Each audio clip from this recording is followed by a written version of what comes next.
Bom, então, agora as duas... Agora ficou bom. Bom, então assim, gente, a nossa conversa de hoje, a pauta está aí, é uma discussão sobre linguística forense, tá? É uma discussão que a gente não fez ainda, e é uma linha que ocupa um grupo de pesquisa da Universidade Federal de Santa Catarina, e é interessante que a gente compreenda essa abordagem tanto faz parte de um grupo de estudo, de um grupo de pesquisa na Universidade de Santa Catarina, como um grupo de pesquisa na Unicap.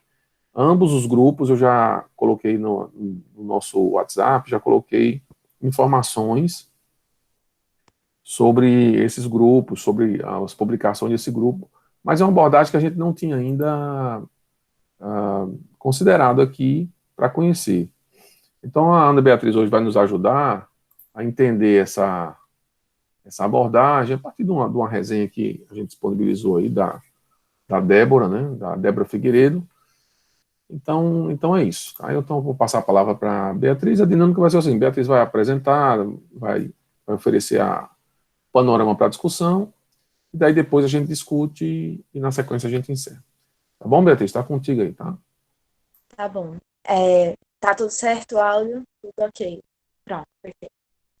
Eu vou deixar a câmera assim, porque senão eu tenho que ficar segurando e olhando.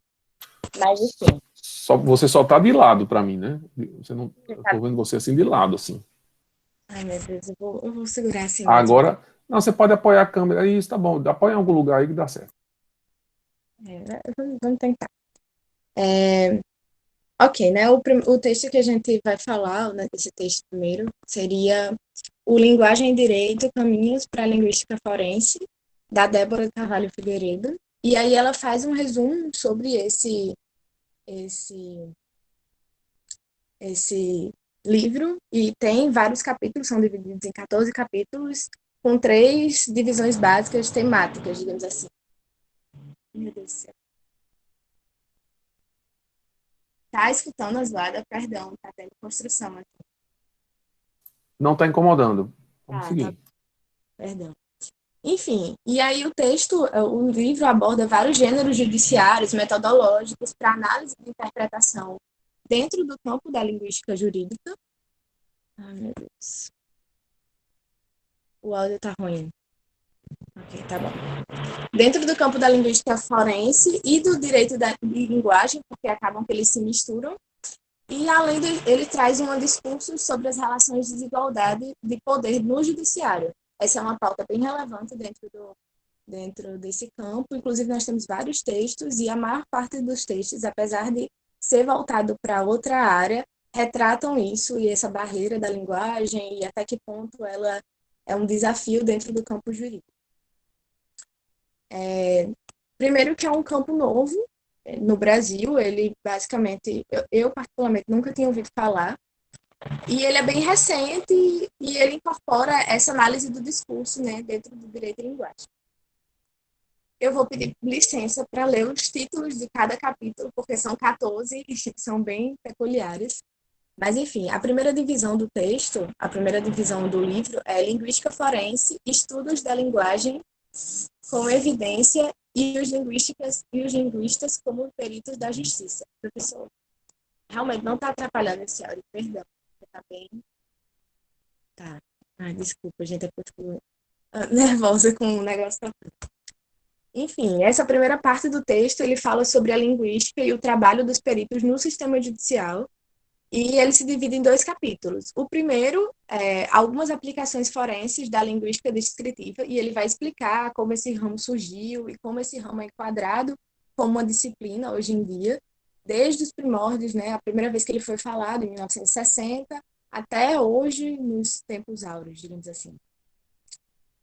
O segundo capítulo é a detecção de plágio intencional, e aí ele vai falar da diferença, trata a diferença de plágio intencional e plágio inadvertido, que seria o plágio acidental, que na verdade é o mais comum, né, que seria por falta de conhecimento mesmo. As pessoas não sabem como fazer uma referência, como organizar um texto e acabam praticando o plágio.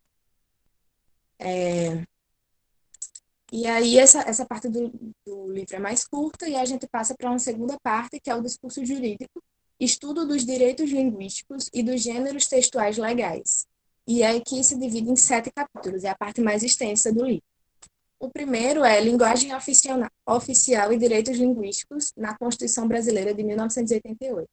E aí é bem interessante porque eu nem sabia disso, mas ele discute que algumas leis municipais fixam outras línguas oficiais, sem ser o português, além do português, na verdade. E aí ele trata sobre a constitucionalidade ou não, alegando no final, pelo resumo, que é constitucional, que não seria um problema, desde que não interfira no poder judicial, no acesso à justiça, na verdade, das pessoas. O segundo capítulo é Política, Justiça e Mídia Impressa no Pará, disputa de sentidos, e aí ele pega um jornal do Pará e faz um recorte histórico de 1822 e 1912, para mostrar que a mídia sempre teve essa intervenção na questão da política, hoje em dia mesmo é um tema bem pautado, é um tema bem corriqueiro e comum, e ele mostra que isso não desapareceu com o tempo, essa questão dessa interferência.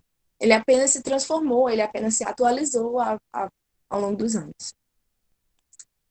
O terceiro capítulo são valores tradicionais sobre gênero em processo da Lei Maria da Penha, e ele trata uma análise crítica do discurso, enquadrado na Lei Maria da Penha, e ele, na verdade, trata duas pendências dessa lei bem comuns nos textos que tratam da lei, que são a questão da burocracia, da linguagem até, mas a burocracia da justiça como um todo, e a questão da interferência cultural patriarcal. E, enfim, esse é o terceiro capítulo. O quarto é discurso jurídico, gênero e poder, e aí ele vai investigar o discurso judicial sobre o estupro, ele toma como base 5 acórdãos britânicos, e aí ele fala que conclui que a abundância de passivas e nominalizações, eu repeti essa frase várias vezes, essa palavra várias vezes para não errar na hora, nominalizações do acordo, funcionam para mascarar o agenciamento e a causalidade e também mais também, na verdade, acaba suavizando as relações assimétricas de poder. E aí a gente entra naquela relação de poder, como vocês podem ver, na maior parte dos textos retrata essa questão do poder, né? Depois a gente vem para o STF em análise, a virada jurisprudencial sobre a função do advogado-geral da União no controle concentrado da constitucionalidade. Aí ele discute uma ação direta inconstitucional que permite que o Supremo retire do ordenamento jurídico uma lei aprovada pelo Legislativo.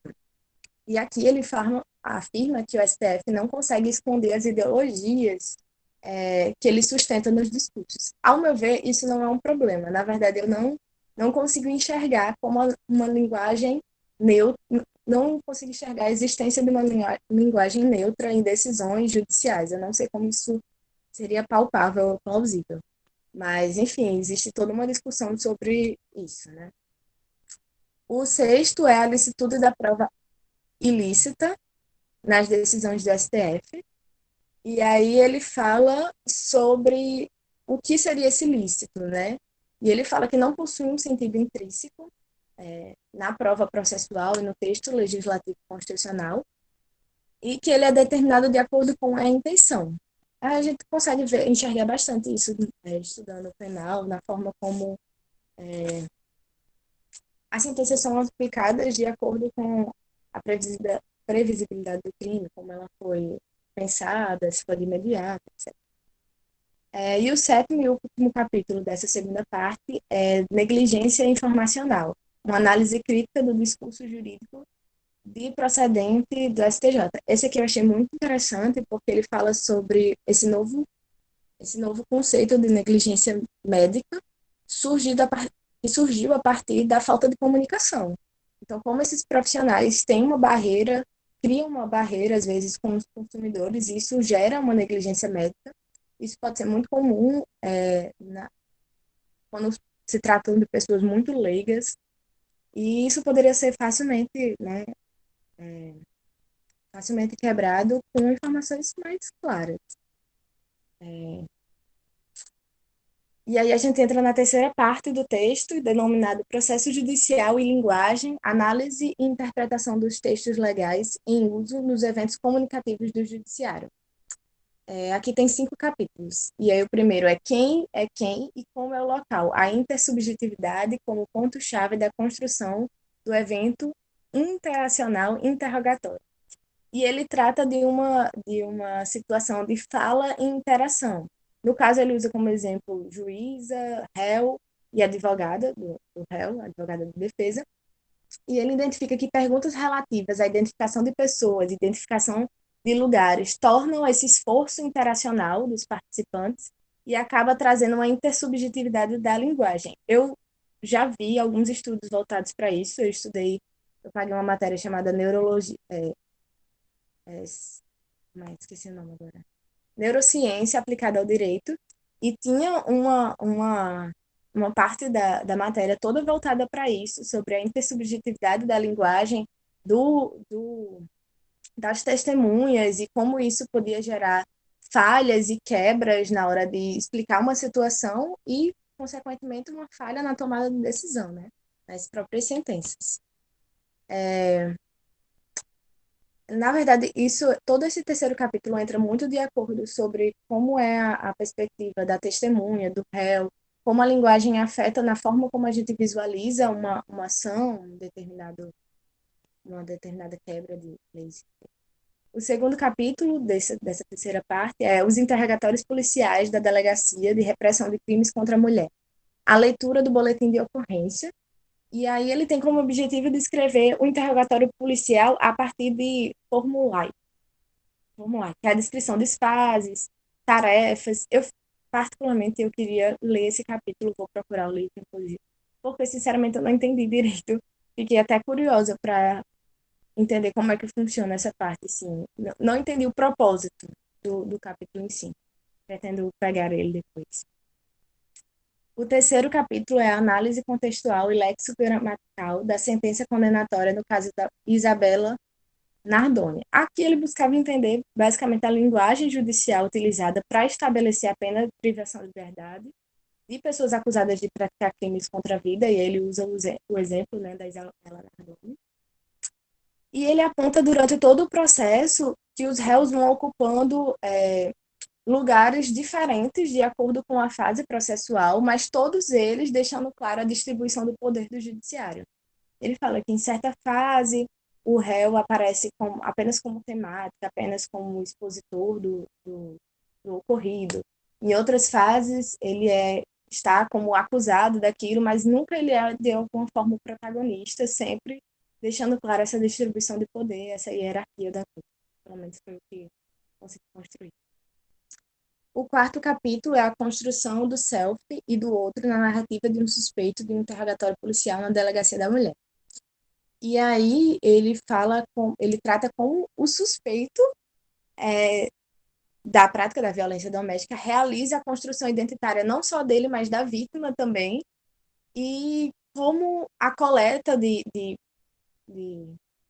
testemunhas, a coleta dos discursos testemunhais não gera uma mera narrativa, mas vislumbra, né, cria toda recria o acontecimento vivido. Novamente, isso entra naquela construção que eu falei até, que eu cheguei a ver. Tem uma discussão bem ampla sobre isso, sobre até que ponto essa construção da testemunha vai ser fidedigna, porque a partir de quantas vezes você contar, quantas vezes a lembrança muda.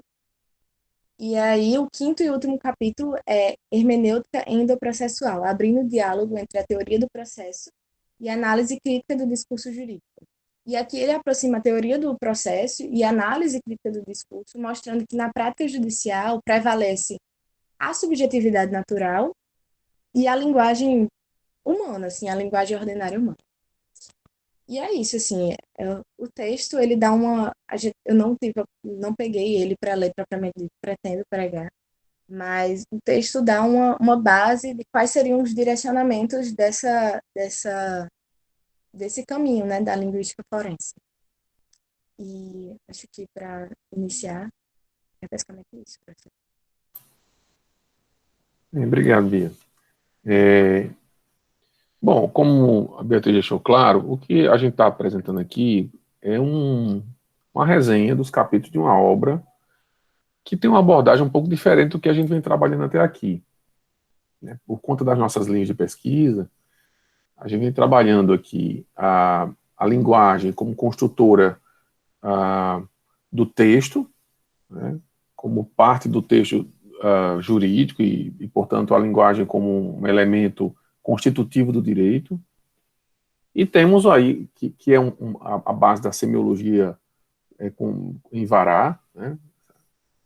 E temos, por exemplo, e temos a outra linha, a linha de direito e literatura, que aí é um diálogo cultural, uma aproximação interdimensional do direito com a literatura universal, que são duas abordagens que eu acho, de fato, bastante interessantes.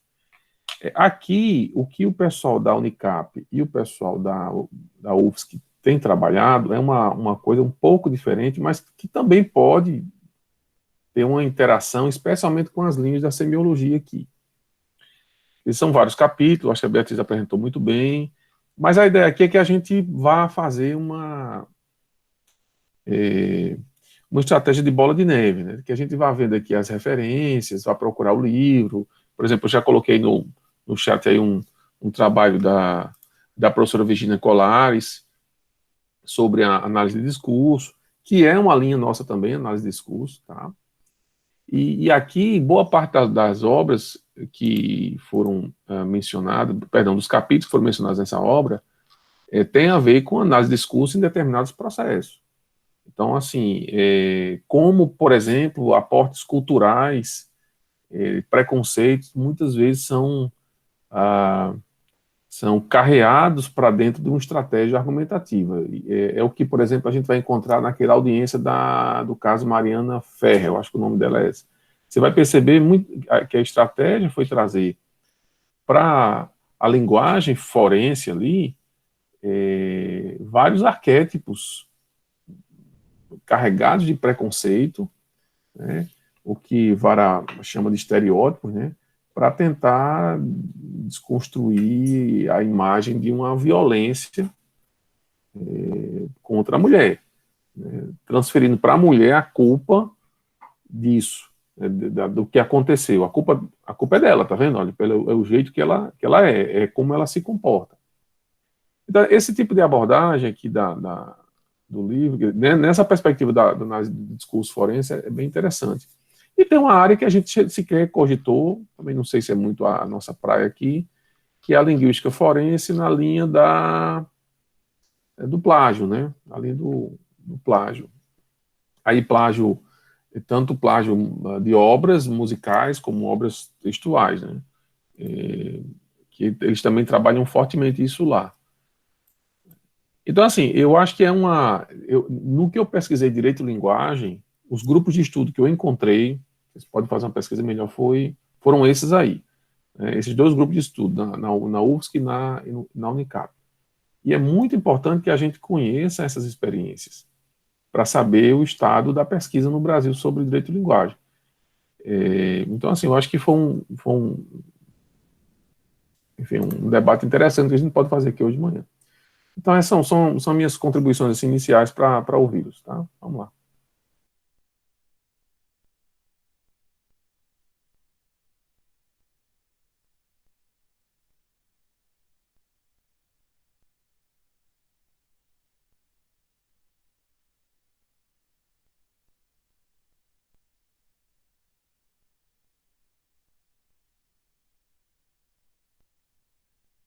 Bora, gente. Acordar. A Beatriz fez uma apresentação tão interessante. Vamos lá. Oi, pessoal. É porque eu não ia nem contribuir com muita coisa, porque eu cheguei na metade da apresentação, porque eu estava com problema de conexão. Mas eu fiquei bastante interessante na obra como um todo. Queria congratular a Bia pela apresentação. Eu acho que, inclusive, poderiam ser capítulos que a gente poderia até se aprofundar e trabalhar, como o próprio que Bia citou, que ela achou interessante. Eu acho que o tema da análise de discurso, né, ele dá muito pano para a nossa análise do grupo de pesquisa. É uma área que, particularmente, eu tenho muito interesse. E esse texto, ele só E a apresentação dele, ele meio que só corroborou nesse sentido. E é isso. Muito bem, Mariana, obrigado. Eu coloquei para vocês aí, no chat, um trabalho da professora Virginia, e se você olhar o trabalho dela no PDF aí, vocês vão ver que essa linha de pesquisa da análise de discurso compõe o grupo de pesquisa que eles têm no mestrado lá na Unicap, e já foi objeto de uma pesquisa que eles fizeram por um edital do CNPq.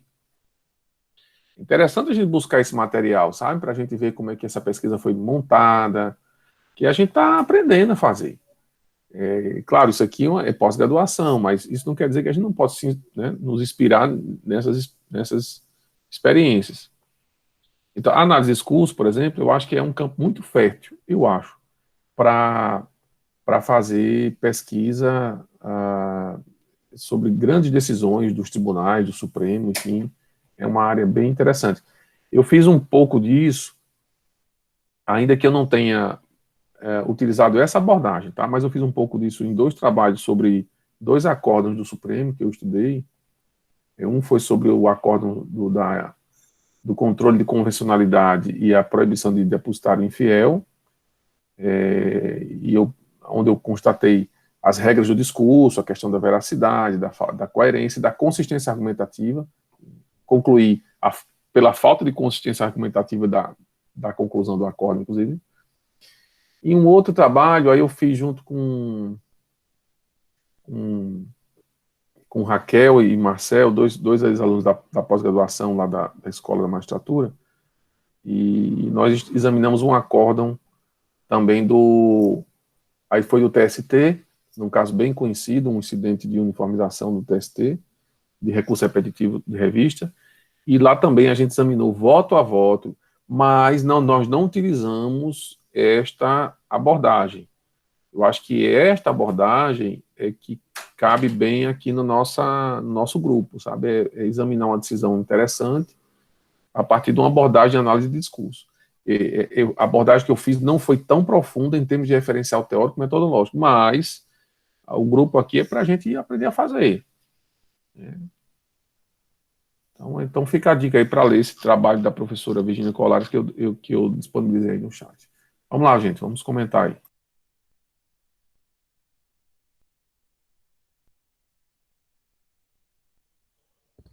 Professor, eu acabei tendo um problema com meu celular e não recebi o link, acabei pedindo para as meninas só depois, e aí eu acabei perdendo a apresentação de Bia, então não tenho muitos comentários. Só o que eu já coloquei no chat sobre a questão de direito e linguagem, de que é possível adentrar em qualquer área do direito, a depender da decisão que você vá escolher, pode ser de processo penal até tributário, e é bastante interessante quando você começa a analisar pelo espectro da análise linguística em si.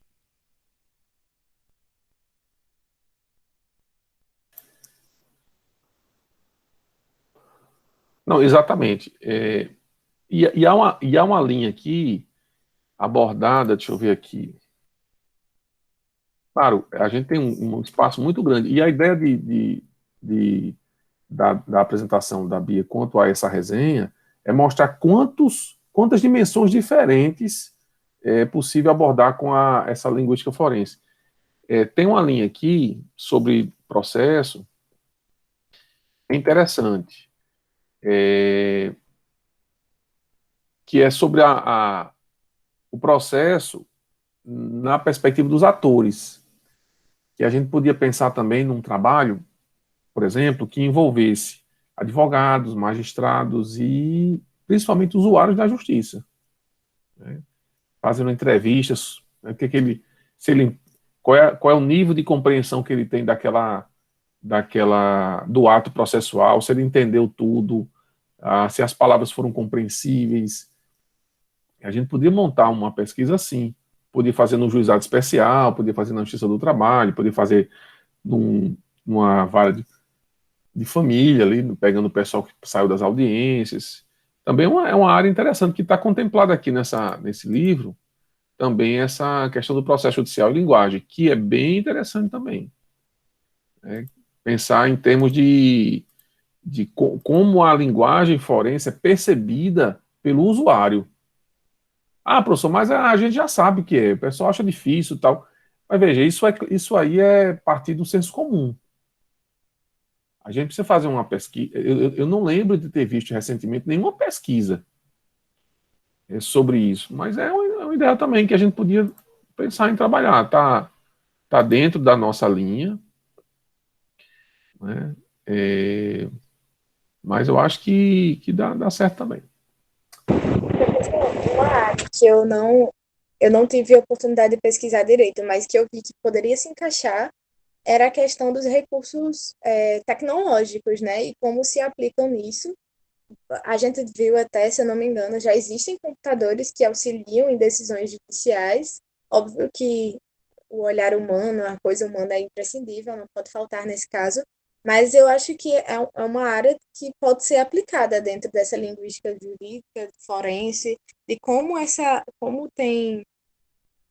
esses computadores podem auxiliar e até que ponto eles conseguem interpretar para decisões mais embasadas, enfim. Eu fiquei pensando se não existiria algum tipo de ramo. Não tem nenhum texto dentro dessa coletânea sobre isso. Mas depois eu fiquei pensando, assim, sobre o domínio da tecnologia audiovisual. Vou procurar depois saber.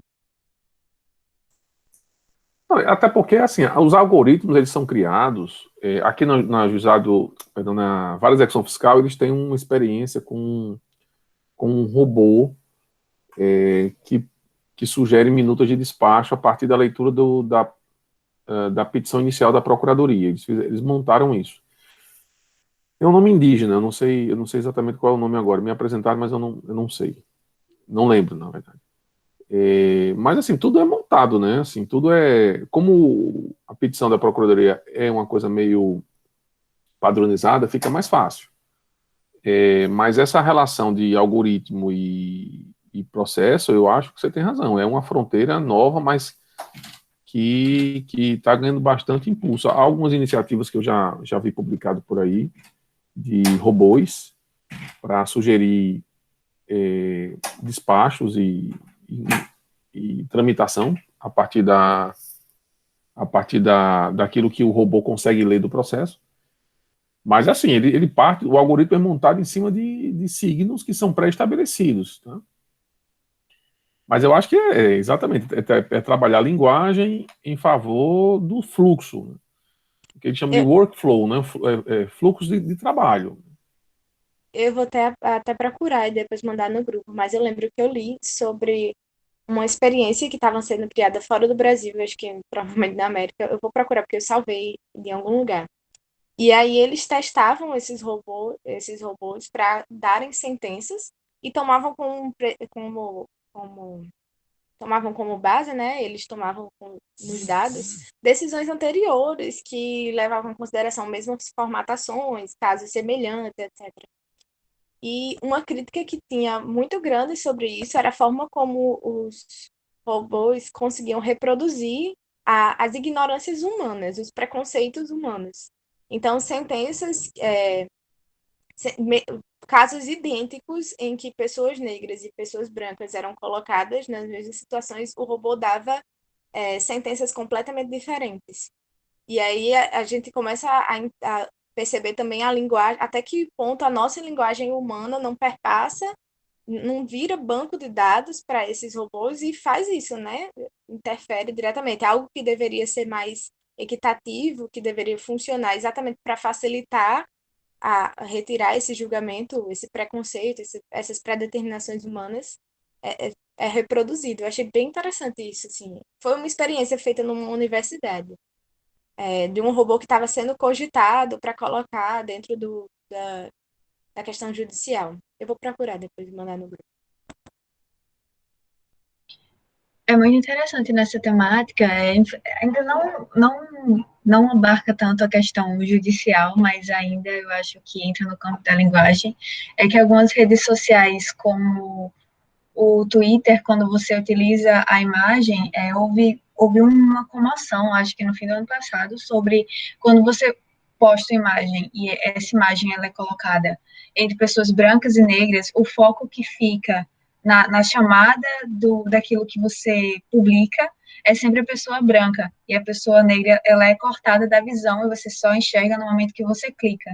E da mesma forma, seguindo esse vício de código da, enfim, dos computadores mesmo, eles passam a reproduzir os próprios erros humanos.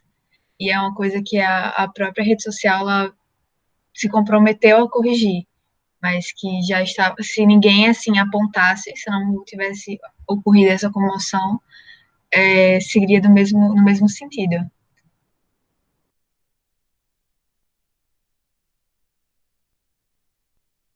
Lá, gente, vamos conversar aí.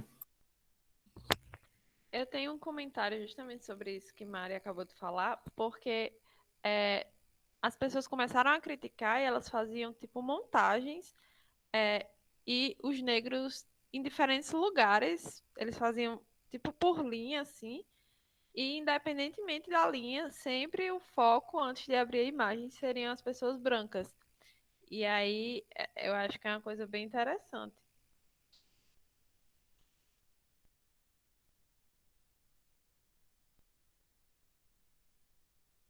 O que me parece é que, no final, essa tecnologia, sendo aplicada nesse contexto judiciário, serviria mais e funcionaria mais, pelo menos ao meu olhar, para pareceres técnicos. E mesmo assim, não adentrando na questão das sentenças, porque teria muito essa questão desse esse tipo de reprodução, né?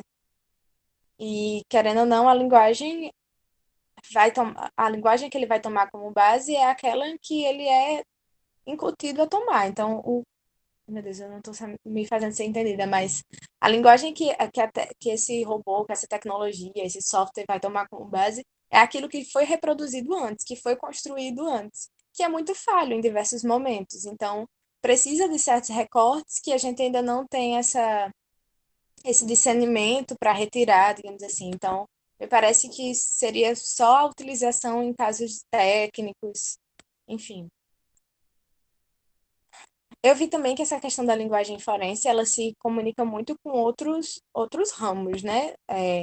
Eu vi que tinha muito, na verdade, a questão da criminologia forense, genética forense, eu achei isso muito interessante porque a gente consegue adentrar não só na questão jurídica, mas ele entra em outras áreas do conhecimento, dentro da biologia, por exemplo, com a parte da genética forense e como é interpretado, como é utilizado. Enfim, achei bacana e que ultrapassa a metodologia jurídica, digamos assim. É isso.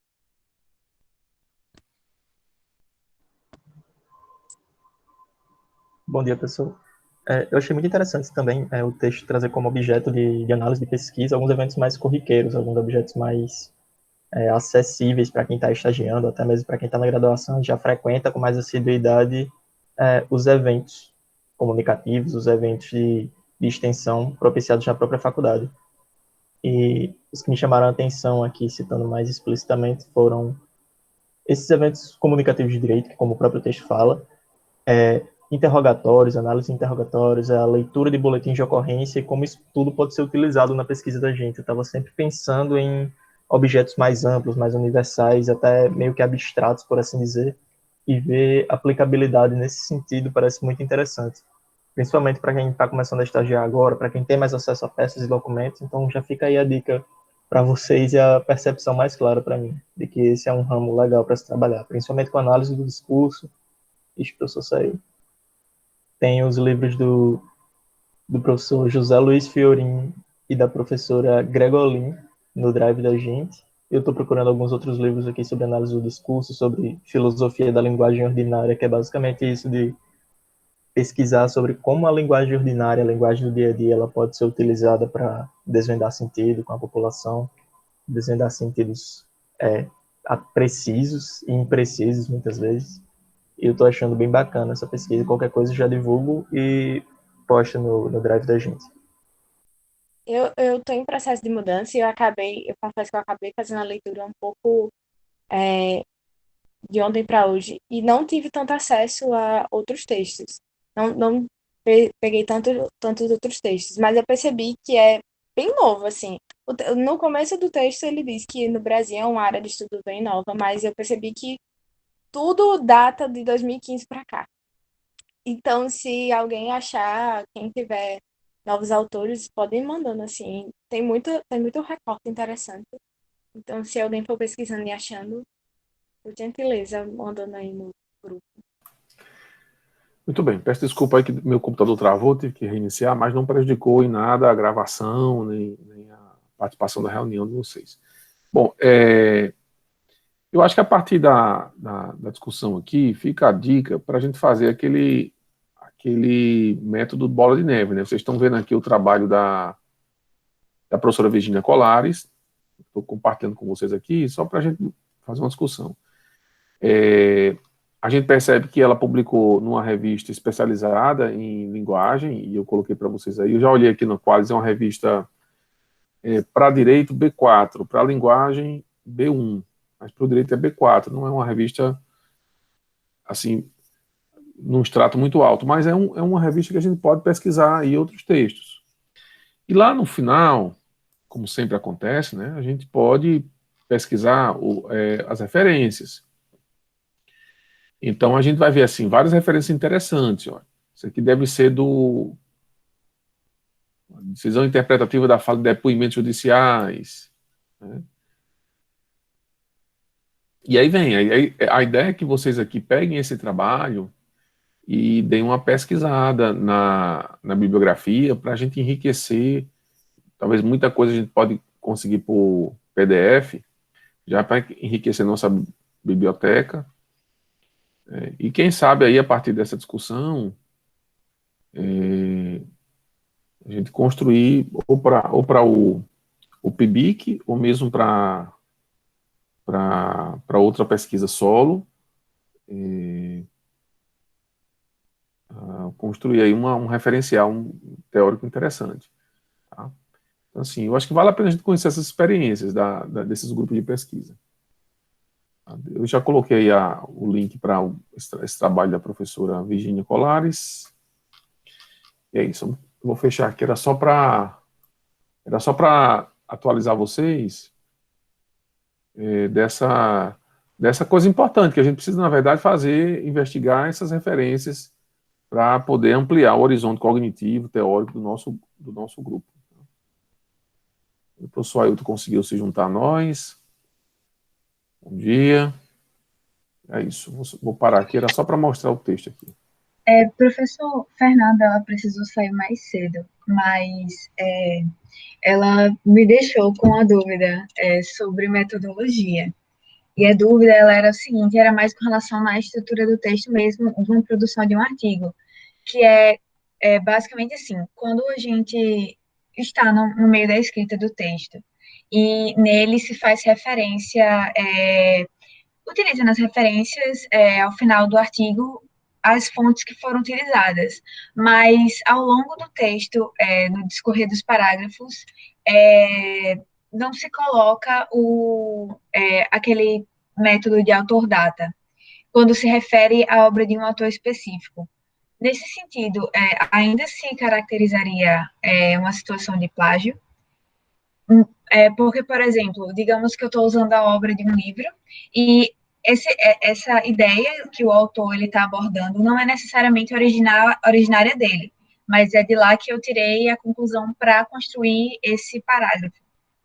Ainda assim, se eu não referenciar ela no sentido de autor-data, seria uma situação de plágio? Não entendi.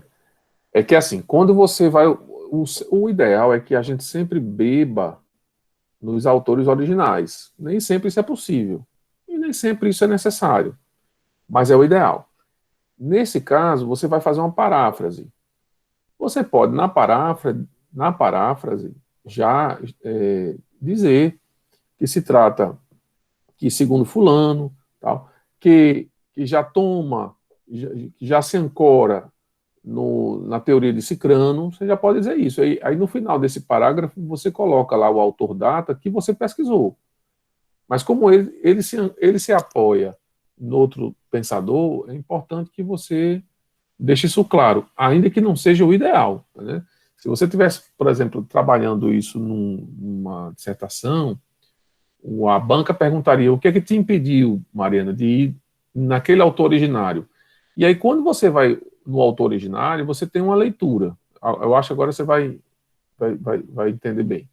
Você tem uma leitura desse autor seminal, que pode ser a mesma leitura do autor que você inicialmente consultou, mas pode não ser. Se você teve a mesma interpretação do autor seminal que esse autor secundário tem, você pode depois, ou no mesmo texto, ou na nota explicativa, dizer, olha, no mesmo sentido é a interpretação de fulano de tal, que também tem essa leitura da obra de Cicrano, que é esse autor seminal. Não sei se deu para entender. Mas tudo depende do acesso, que às vezes você não tem o acesso ao autor seminal, aí você corre algum risco de estar se baseando numa interpretação que não tem muita fidelidade, mas aí é quando o argumento de autoridade faz valer. Por exemplo, se você vai utilizar uma ideia que não é originária de Michel Foucault, por exemplo, vou usar um texto aqui que um autor que o professor Ailton gosta muito. Se você não vai usar um texto um autor que não é originário, uma ideia que não é originária de autores como Michel Foucault, Edgar Morin, para usar aqui os autores preferidos aqui do professor Ailton. Veja, mas se você usa autores assim desse quilate, a sua fala, mesmo indireta, é uma fala importante. Mas se você usa um autor desconhecido, talvez fique mais frágil o apoio teórico que você tem. Ficou mais claro agora? Então, nesse sentido, o autodata ele ainda se torna indispensável, né? Recomendável que se use, ainda se mantenha um autodata, mas que se priorize, claro, o texto original, né? Não, porque o autodata, na realidade, é uma maneira de você referenciar a obra. De qualquer maneira, você estaria fazendo paráfrase. É isso que você está fazendo, é paráfrase. Quando você discute a ideia e coloca no final autor-data, você está dizendo, olha, essa ideia aqui é construída a partir desse autor. É uma paráfrase, que é o que hoje se pede mais. Assim, hoje em dia, eu não sei se eu cheguei a comentar com você isso, mas assim, não se faz muito transcrição direta, né? Isso é uma coisa que é bem desestimulado hoje, e não somente assim para produzir textos de conclusão de curso, aí eu estou falando de TCC, dissertações e teses. Mas muitas vezes, especialmente em revistas especializadas, você pode ver que algumas delas nem publicam assim. Né? Isso realmente está bem em desuso. Agora, às vezes, você vai fazer por exemplo, se você vai trabalhar linguagem, e você vai, por exemplo, trabalhar a linguagem a partir da percepção do usuário. Aí você vai dizer, olha, vejamos um trecho do que disse o usuário. Claro que você vai fazer uma citação direta, porque nesse caso, o material de evidência que você vai trabalhar é a fala do usuário. E aí transcrever faz todo sentido. Né? Mas, assim, de autores, não. Hoje o que se pensa mais é isso. É fazer paráfrase. Mas esse caso, antigamente se usava muito assim. Fulano apude Cicrano. Isso era muito comum. Sócrates apude não sei quem. Platão, né? Só não escreveu nada. Platão apude não sei quem. Ora, assim, a obra de Platão não está disponível para você, não? Essa é a questão, sabe? Você evitar isso, porque para a academia isso é um desleixo do pesquisador. Se eu tenho acesso às obras completas de Rui Barbosa, por que eu vou falar Rui Barbosa a partir de outra pessoa? A gente faz ao contrário, a gente usa Rui Barbosa e essa outra pessoa não fica fora do seu trabalho. Essa outra pessoa vem, você faz uma polifonia e essa outra pessoa vem para apoiar ou não a interpretação que você tem de Rui Barbosa. Mas você precisa ter uma justificativa de não ter acesso à obra do Rui Barbosa. Isso no artigo fica muito mais ao critério do avaliador. No caso de um trabalho de conclusão de curso, aí um TCC de graduação, uma monografia de pós-graduação, uma dissertação de mestrado e uma tese de doutorado, você fica com um flanco fragilizado para o debate da banca. A banca vai dizer, olha, você se apoia numa teoria, mas a gente percebeu aqui que você não tem acesso à teoria diretamente. Você, na verdade, está se apoiando no intérprete dessa teoria, o que deixa a sua tese fraca, fragilizada. Então parece uma coisa tola, sabe? Se eu vou fazer uma citação direta, uma apúdio, não sei o quê, mas não é tão simples assim, é porque todo intérprete, como a gente já está estudando em linguagem, né, todo intérprete ele acrescenta à interpretação um pouco da subjetividade desse intérprete. Isso é o que torna a referência da referência mais frágil. Tá? E num nível bem mais elevado, por exemplo, se discute até mesmo a tradução do texto desse autor seminal. Às vezes você tem uma tradução em português e alguém pode dizer, mas essa tradução é muito ruim, o tradutor foi muito infeliz em algumas categorias. Mas isso é uma sofisticação maior. Você critica até a tradução. Você imagina, tem obras que o cara pergunta, mas essa tradução, ela é da primeira edição ou da segunda? Porque houve uma correção da primeira para a segunda edição. Olha, quer dizer, é um nível de sofisticação que a linguagem às vezes exige na pesquisa, e que graças a Deus não é a regra, mas existe. Existe. Existe mesmo. Tem muita gente, por exemplo, cuja missão acadêmica é interpretar filósofos. Vamos pegar aqui um Kelsen, por exemplo, que ele já não utiliza obras em português. Ele aprende o alemão para ir direto no alemão, porque ele já critica a tradução. Mas, graças a Deus, como disse, isso não é uma regra, né? Mas isso existe. Assim, em todas as ciências isso existe. Nas ciências sociais isso é muito forte. Criticar as traduções, criticar as publicações na língua, que não é a língua mãe do autor do texto. Tá? Mas assim, eu não sei se eu ajudei, Mariana. Entendi, ficou claro, professor. Obrigada. Então, nessa fase da produção dos textos, a gente vai poder, eu e a Ailton, a gente vai poder colaborar com vocês e todo o grupo aqui. A ideia, porque o que é a ideia do grupo de pesquisa, pessoal? Já encaminhando aqui para o final da nossa reunião, que já vai dar a hora. É o seguinte, o grupo de pesquisa não é um grupo para a gente ser crucificado por fazer parte dele. É o contrário, é um grupo que tem como pressuposto a empatia, a solidariedade, a contribuição recíproca. Então, é um grupo para você compartilhar suas ideias e depois compartilhar suas produções. A sua produção compartilhada, ela pode ser objeto de contribuições, de maneira que você leve esse texto depois para uma publicação mais maduro. É isso que um grupo de pesquisa faz. Tá? Por isso que, assim, nós precisamos sair das fases iniciais do nosso grupo.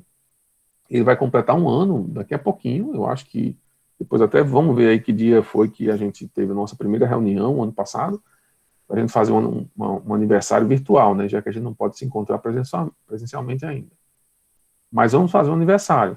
Nós temos que sair desse processo de sensibilização, discussão dos eixos temáticos, discussão de alguns referenciais, e passar para a produção de alguns textos.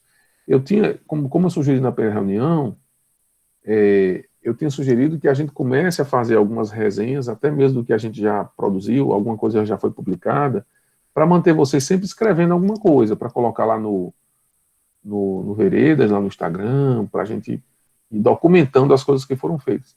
Mas nós precisamos passar esse ano para um outro nível. Nossa opção agora é construir o projeto do PIBIC, mas o PIBIC vai virar um texto. Né? Mas nada impede que as pesquisas que já foram iniciadas, que elas possam ser trazidas para cá, mesmo que incompletas, essas produções podem ser trazidas para cá para a gente debater. Então, assim, se faz uma apresentação aí do que foi escrito, e aí a gente pode contribuir, olha, vamos fazer isso aqui, o que você acha daquilo ali? De maneira que o teu trabalho ele vai representar, claro, a sua produção, autoral, monográfica, ou em dupla, assinada ou não com o professor, mas quando você coloca lá que essa é uma produção trabalhada dentro de um grupo de pesquisa, o leitor atento na academia vai entender que você está dizendo para ele, olha, essa é uma produção que tem a contribuição de muitas vozes, de muitas mentes. E essa é a grande força do grupo de pesquisa. O grupo de pesquisa tem que deixar de ser as individualidades para representar a soma potencial dessas individualidades, né? E eu acho que é isso que a gente tem que, em 2021, entender. Nós temos que sair da fase inicial de sensibilização, de conhecer cada um ou outro e tal, e partir para uma outra fase. Nós precisamos produzir. E nessa fase de produção, eu, como Ailton, tenho certeza que nós estamos à disposição para dar uma lida, colocar aí no debate para os demais darem suas contribuições também. Okay?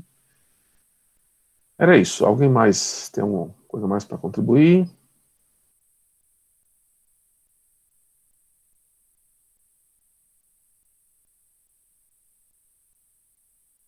Professor, acho que é isso também, mas eu queria saber se a gente fica de discutir algum outro texto daqui a 2 semanas, se a gente se direciona para esse caminho.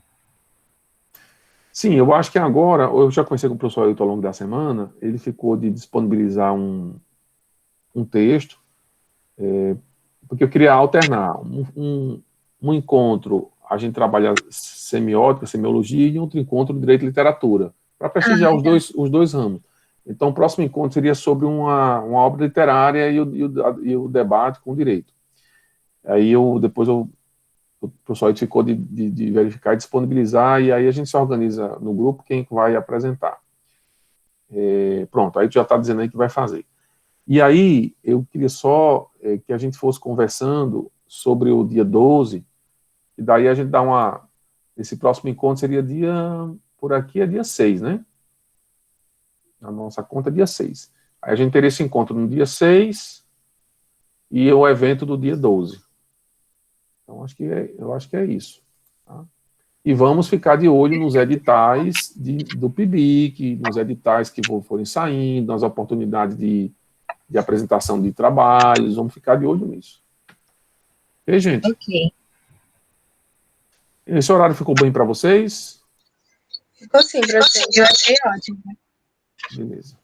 Vou encerrar aqui a gravação. Se não fosse pela minha internet, seria